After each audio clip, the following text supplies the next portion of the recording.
창세기 46장 1절부터 7절까지입니다. 제가 받들어 읽겠습니다.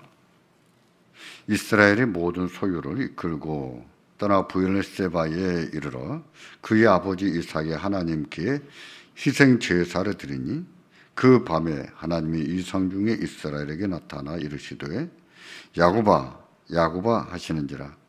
야곱이 이르되 내가 여기 있나이다 하매 하나님이 이르시되 나는 하나님이라 내 아버지의 하나님이니 애굽으로 내려가기를 두려워하지 말라.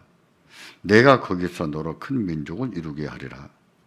내가 너와 함께 애굽으로 내려가겠고 반드시 너를 인도하여 다시 올라올 것이며 요셉이 그의 손으로 내 눈을 감기리라 하셨더라. 야곱이 브엘세바에서 떠날새 이스라엘의 아들들이 바로가 그를 태우려고 보낸 수레에 자기들의 아버지 야곱과 자기들의 처자들을 태우고 그들의 가축과 가나안 땅에서 얻은 재물을 이끌었으며 야곱과 그의 자손들이 다 함께 애굽으로 갔더라. 이와 같이 야곱이 그의 아들들과 손자들과 딸들과 손녀들 곧 그의 모든 자손들을 데리고 애굽으로 갔더라. 아멘.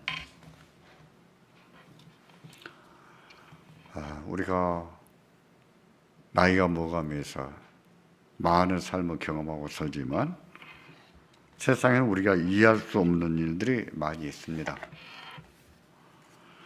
우리는 다 안다고 생각했는데 제대로 알지 못하는 일도 많고요.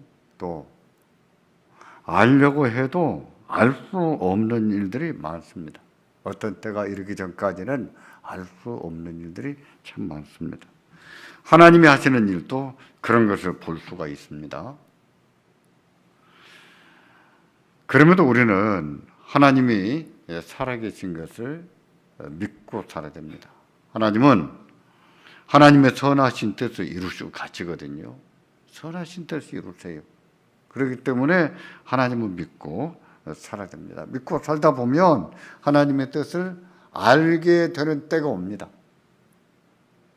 어떤 일을 겪을 때는 충분히 몰랐는데 그 일을 다 겪는 과정에서 겪고 나서 하나님의 뜻이 무엇인지 충분히 알게 되는 때가 온다는 것이죠.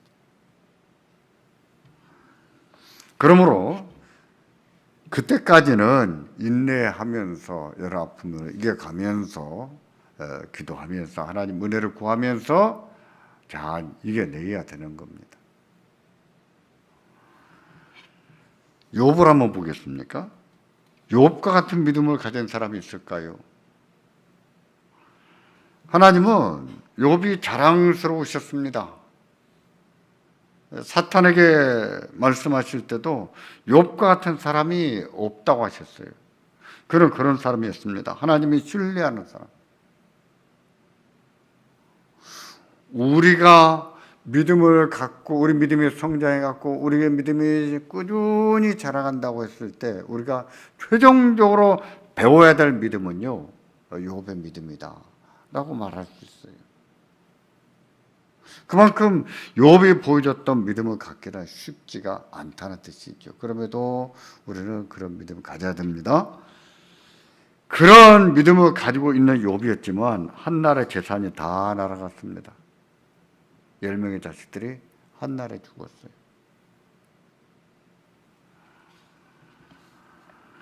온몸에 욕창과 같은 종기가 생겨났는데 이제 죽을 지경이었습니다. 죽을 지경이었어요.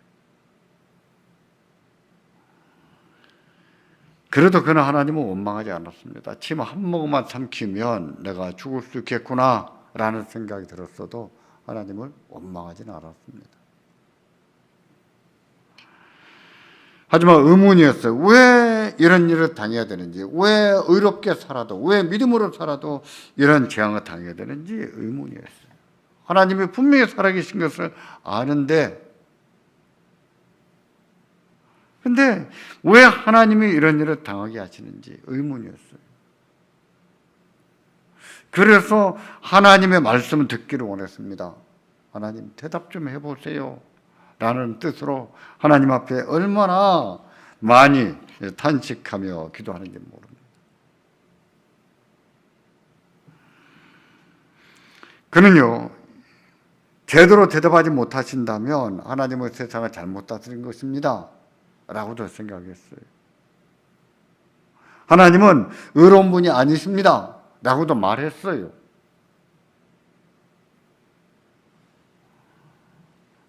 그럴까요? 우리가 이해하지 못한다고 해서 하나님은 세상을 잘못 다스리실까요? 우리가 이해하지 못한다고 해서 하나님이 의로운 분이 아닐까요? 욥은 하나님의 뜻을 알고 싶어서 몸부림을 쳤지만 제대로 알지 못했습니다. 그렇다는 거예요. 하지만 욥의 경우를 볼 때 하나님을 만난 후에야 깨닫게 됩니다. 하나님께서 자초지종을 설명하지는 않으셨어요. 그렇지만 하나님을 만난 후에 이게 다 그럴 수 있는 것이구나 하고 깨닫게 됩니다. 그래서 욥기 42장 3절에 보면 욥이 이런 말씀을 하나님 앞에 드린 것을 볼 수 있어요. 무지한 말로 이치를 가르는 자가 누구니까? 나는 깨닫지도 못한 일을 말하였고 스스로 알 수도 없고 헤아리기도 어려운 일을 말했습니다. 우리가 그렇다는 거예요. 다 아는 것처럼 말하는데 알고 보면 그렇지 않는 거예요. 다 아는 것처럼, 다 헤아리고 있는 것처럼 말하는데 우리는 헤아릴 수 없는 일들에 대해서 말하고 있는 겁니다. 다 알 수가 없어요. 그래서 무지한 말로 이치를 가르는 자가 누굽니까? 무지하게, 무식하게 하나님이 정하신 이치를 알지도 못하면서 다 아는 것처럼 말한 자가 누굽니까? 자기죠. 자기가 그렇다는 거죠.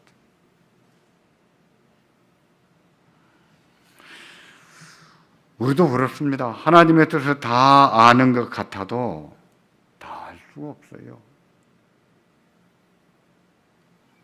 어떤 일을 당할 때는 그 일을 받아들이기가 굉장히 힘들지요. 하나님의 섭리가 있다는 말을 듣긴 들었었는데 하나님의 섭리가 있겠지, 하나님 뜻이 있겠지 하면서 넉넉한 마음으로 이겨내기가 쉽지가 않지요. 그럴지라도 세상에는 하나님의 다스리신 이치가 있는 것을 알고 주님을 바라봐야 됩니다. 주님을 바라봐야 돼요. 나는 힘들지만, 나는 이해가 안 되지만, 그렇지만 하나님은 선하신 분이고 하나님이 하나님의 뜻을 이루시리라 하고 바라볼 줄을 알아야 되는 거예요.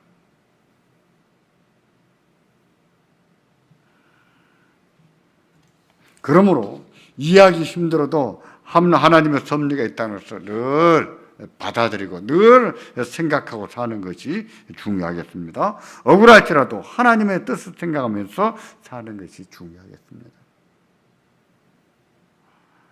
그리고 하나님을 바라보고 묵묵히 주님의 은혜를 구하고 살아야 됩니다.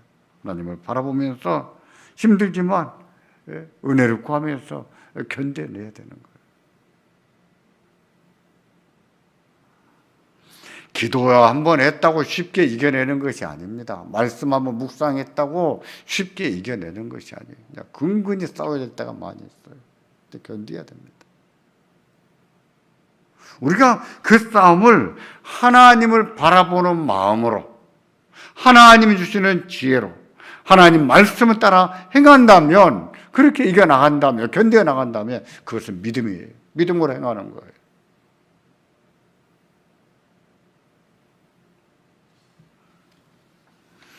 요셉은 형들 앞에서 자기가 요셉인 것을 밝힌 것을 지난주에 배웠습니다. 그때 그동안에 마음속에 깊이 감춰져 있던 그 아픔과 소름과 슬픔이 한꺼번에 터져 나왔습니다. 몇 번은 복받쳐 오르는 감정 억누르고 했지만 이제는 더는 복받쳐 올라오는 감정을 억누를 수가 없는 거예요. 그래서 그는 통곡을 하며 울었습니다. 바로의 궁에 들릴 정도로.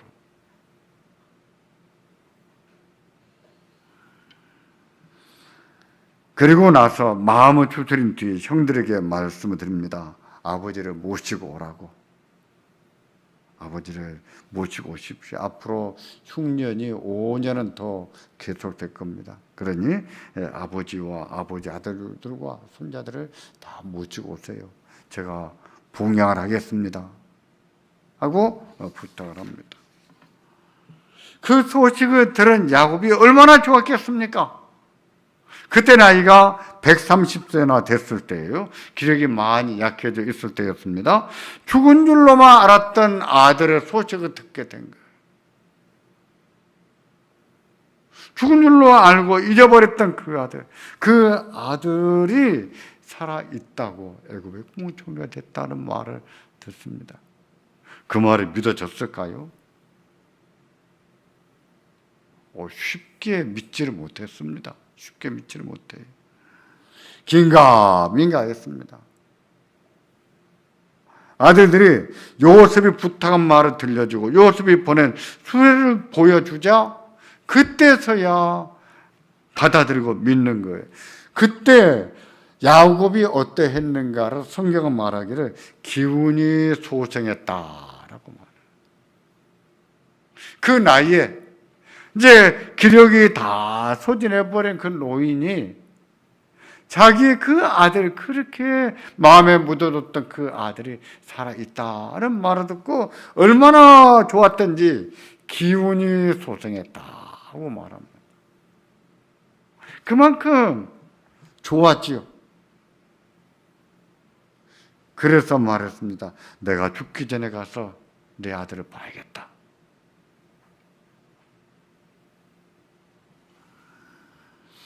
살다 보면 그런 날도 있습니다. 기운이 솟구칠 만큼 기쁘고 좋은 날이 있습니다.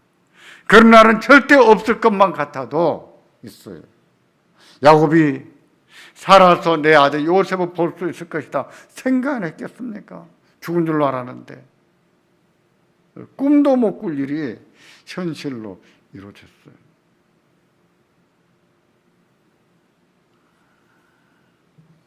그가 요셉이 죽었다는 말을 들었을 때는 얼마나 슬퍼했습니까? 너무 마음이 아파서 내가 내 아들을 보러 음부로 내려가겠다라고 말하지 않았습니까?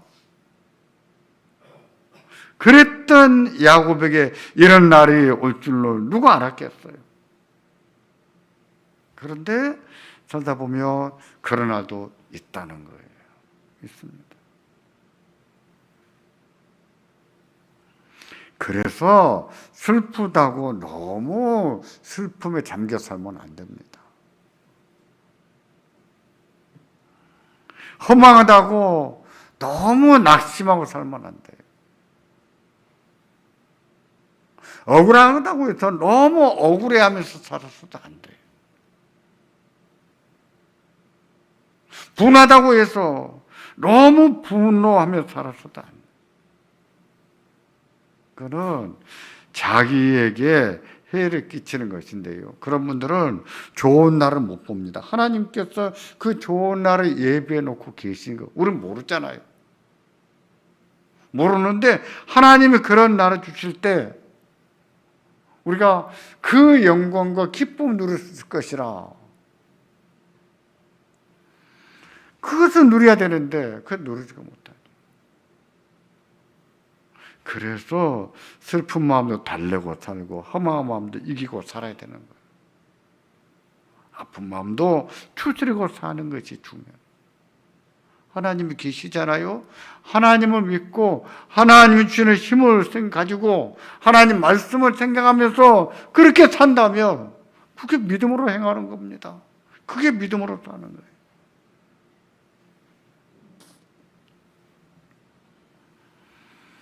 야곱은 애굽으로 내려가던 중에 브엘세바에 이르러 그의 아버지 이삭의 하나님 앞에 제사를 드립니다. 희생 제사를 드려요.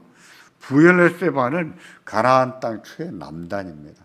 브엘세바를 벗어나면 이제 애굽으로 가는 겁니다. 최남단이에요. 브엘세바를 딱 벗어나면 그때가 약속의 땅을 벗어나게 되는 것이거든요. 근데 거기에서 하나님 앞에 제사를 드렸어요. 왜 출발하면서 제사를 드리지 않고 거기서 제사를 드렸을까요? 그날 밤 하나님이 이상 중에 야곱에게 나타나셔서 야곱을 부르셨습니다. 두 번이나. 야곱아, 야곱아, 두 번이나 부르셨습니다. 이어서 본문 46절과 46장 3절과 4절에 보면 야곱을 부른 다음에 이런 말씀을 하세요. 여기는 같이 읽겠습니다. 나는 하나님이라 내 아버지의 하나님이니 애굽으로 내려가기를 두려워하지 말라. 내가 거기서 너로 큰 민족을 이루게 하리라. 내가 너와 함께 애굽으로 내려가겠고 반드시 너를 인도하여 다시 올라올 것이며 요셉의 그의 손으로 내 눈을 감기리라. 하나님께서 두려워하지 말라고 하셨어요. 그동안은 왜 두려워했을까요? 그토록 보고 싶어하던 아들을 만나러 가는 게 그게 두려운 일이었을까요? 내가 무슨 염치로 아들을 볼까? 그런 마음일까요? 그건 아니었겠지요. 간혹 해외로 입양 간 사람들이 한국에 와서 부모를 찾는 얘기를 듣게 됩니다. 근데 어떤 부모는 안 만나주더라고요. 왜 안 만나주는지. 그 부모가 두 번 죄를 짓는다. 저는 그런 생각을 해요. 왜 안 만나줄까? 자식을 만나는 게 두려울까요? 만나는 분들도 만났을 때 미안하단 말을 참 많이 하더만요. 엄마가 미안해. 내가 잘못했다.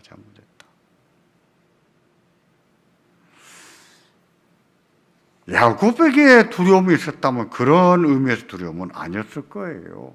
자기가 버린 게 아니었으니까. 근데 왜 하나님께서 두려워하지 말라고 하셨을까요?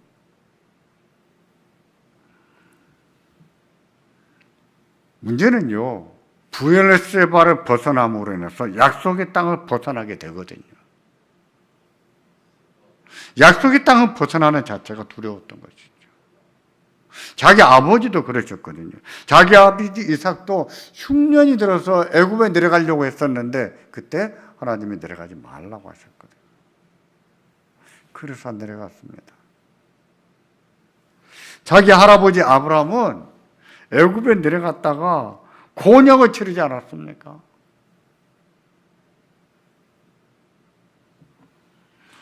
언약의 조상들에게 허락하신 땅은 약속의 땅이었습니다.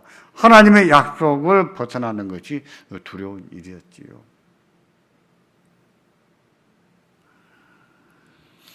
그 하나님이 약속하신 그 땅에서 하나님이 다스리시는 나라, 하나님 말씀으로 세워진 나라를 세워야 될 이 사명, 이 소명이 있는 사람들이 바로 언약의 조상들이었습니다.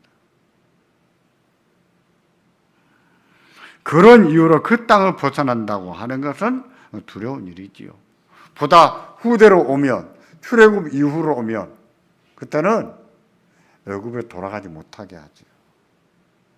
그때는 율법으로 명기하게 되죠. 신명기에서도 왕들에게 명령하지 않습니까? 애굽으로 돌아가지 마라. 말을 구하러도 사람 보내지 마라. 그러지 않습니까?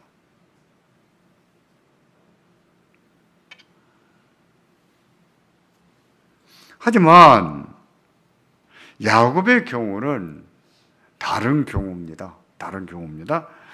야곱의 경우는 언약을 따라가는 길이었어요. 언약을 따라가는 길. 이미 자기 할아버지 아브라함에게 하셨던 그 말씀을 따라서 내려가는 길이었습니다. 단지 아들을 보겠다고 하는 보고 싶은 마음에 내려가는 것만이 아니었어요. 뿐만 아니라 자기 아들 요셉이 어렸을 때 들었던 이야기이기도 해요. 야곱은 자기 욕심을 따라 어떻게 살아보겠다고, 좀 더 나은 삶을 살아보겠다고 애굽으로 가는 것이 아니라 하나님의 뜻을 따라 내려가는 거죠. 우리가 그렇습니다. 평생을 하나님 말씀 배우며 살아도 하나님의 뜻을 다 알지 못하고 신학을 전공하고 목사로 살았다고 해서 하나님 뜻을 다 아는 것도 아닙니다. 안다고 해도 염려할 때도 있고 두려워할 때도 있어요. 어떤 경우는 하나님의 뜻을 행하면서도 두려워할 수 있습니다. 이러도 되는가? 긴가? 민가 해서 염려할 때도 있는 거예요. 어떤 경우는 하나님 말씀 따라 행하는 것을 압니다. 알지만 그로 인해서 감당해야 될 무게가 너무나 무거워서 두려워할 수도 있어요. 믿음으로 사는 것은. 경우들이 조금씩 다르지요. 그런 경우는 하나님께서 하신 말씀을 기억해야 됩니다. 하나님께서 함께 하시겠다고 하신 말씀을 기억하고 그 두려움을 떨쳐내야 되는 거예요. 두려움을 이겨내야 됩니다. 그렇게 하는 것이 믿음으로 행하는 것이죠. 두려움 속에서 벌벌 떠면서 사는 것이 믿음이 아니라 근심하면서 염려하면서 어쩔 수 없이 하는 것이 믿음이 아니라 그 두려움을 떨쳐내고 근심을 이겨가면서 행하는 것이 믿음이란 말입니다.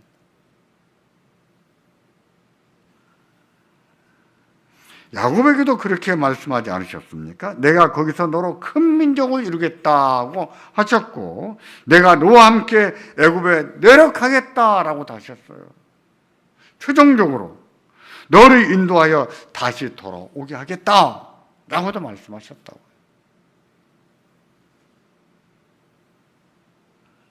그렇다면 두려움을 이겨내고 담대해야 되죠. 기쁘게 내려가고 행복하게 내려가야 됩니다. 가서 아들도 만나고 아들의 봉양도 받아야 됩니다. 그렇게 살다가 하나님이 부르시면 하나님께로 가야 됩니다. 만일 하나님 말씀 따라 살려고 하는 무게가 너무 무겁게 느껴진다면 역시 하나님의 은혜를 구하면서 하나님을 도우실 것을 믿고 또 순종해야 돼요. 그렇게 함으로 우리는 두려움을 이겨내면서 염려를 이겨가면서 평안을 누리고 믿음으로 행할 수 있는 겁니다.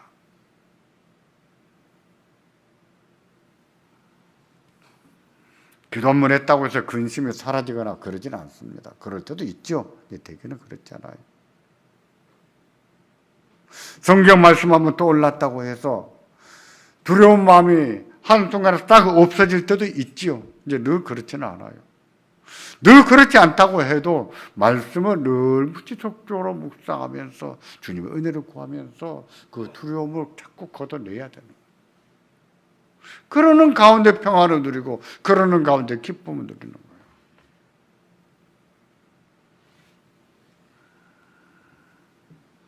하나님께서 야곱을 위로하시면서 하신 말씀을 한번 보십시오.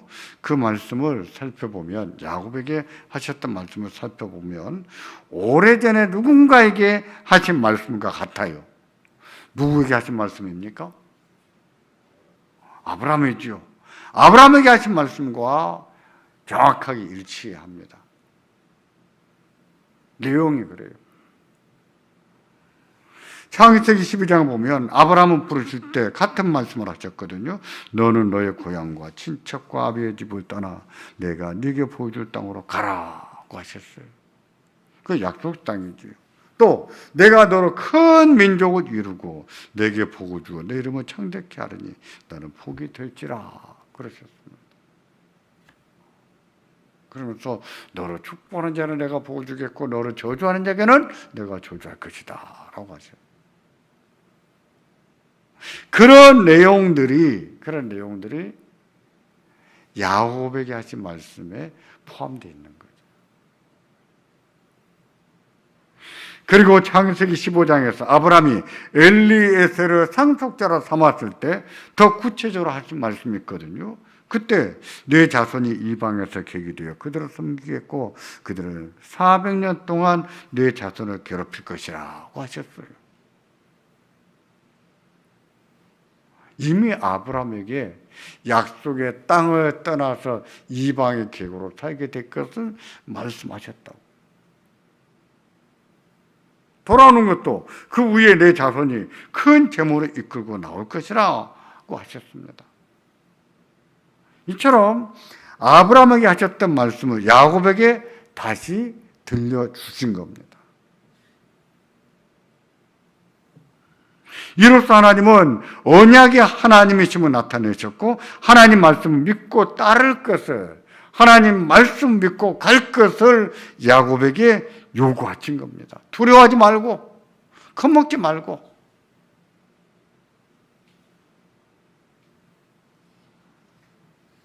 그러므로 야곱이 그 말씀을 들었을 때 야곱은 기쁘게 내려가야 되는 거예요. 아, 하나님이 이렇게 말씀하셨군요. 하나님이 이렇게 하길 원하시구나. 알았잖아요. 기쁘게 내려가야 되는 거죠. 야곱은 기쁘게 내려가야 됩니다.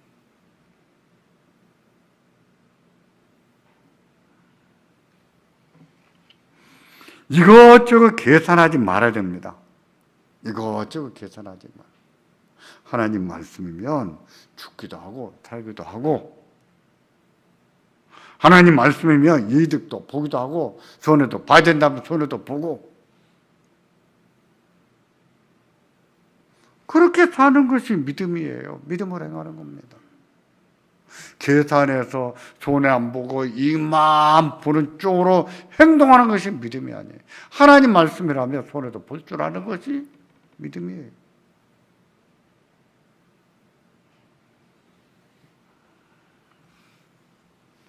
이처럼 하나님께서 야곱에게 들려주신 말씀은 오래전 아브라함에게 하셨던 말씀이에요. 아브라함에게 주셨던 말씀을 다시 되새겨 주신 거예요. 언약을 다시 새롭게 해 주신 겁니다.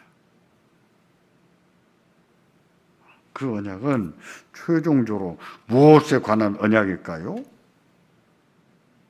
아브라함에게 내가 너에게 지시할 땅으로 가라. 내가 너를 큰족을 이루게 하겠다. 나라와 땅이 있으면, 땅과 민족이 있으면 뭐가 된다고 했습니까? 나라가 된다고 했습니다. 하나님이 다스리시는 나라, 하나님이 말씀으로 다스리는 나라. 이 언약이 의미하는 것, 최종적으로 의미하는 것은 바로 하나님이 다스리시는 나라를 세우시겠다는 대로 귀결이 되는 겁니다. 이 땅에 존재하는 하나님의 나라, 그것을 뭐라고 합니까? 교회라고 하는 거예요. 교회. 그래서 교회는 항상 하나님의 주권을 인정해 드려야 됩니다. 하나님이 교회의 주인이심을 인정해 드리고, 하나님이 교회의 왕이심을 인정해 드리고, 하나님이 다스린다. 말씀으로 다스리시거든요. 성령과 말씀으로. 무엇으로 하나님의 주권을 인정해 드립니까? 하나님 말씀에 순종함으로. 하나님 말씀을 따라 순종. 손해를 볼지라도, 우리에게 큰 이익이 없는 것 같아도 하나님 말씀을 따라 순종할 줄 아는 것이 하나님의 주권을 인정해 드리는 겁니다. 나에게 어떤 유익이 있겠는가, 나한테 어떤 이득이 있겠는가, 나한테 어떤 위로가 되겠는가, 그런 데에만 쫓아가면서 그런 말씀만 따르려고 하는 것이 믿음이 아니에요. 그 세속적인 것이죠.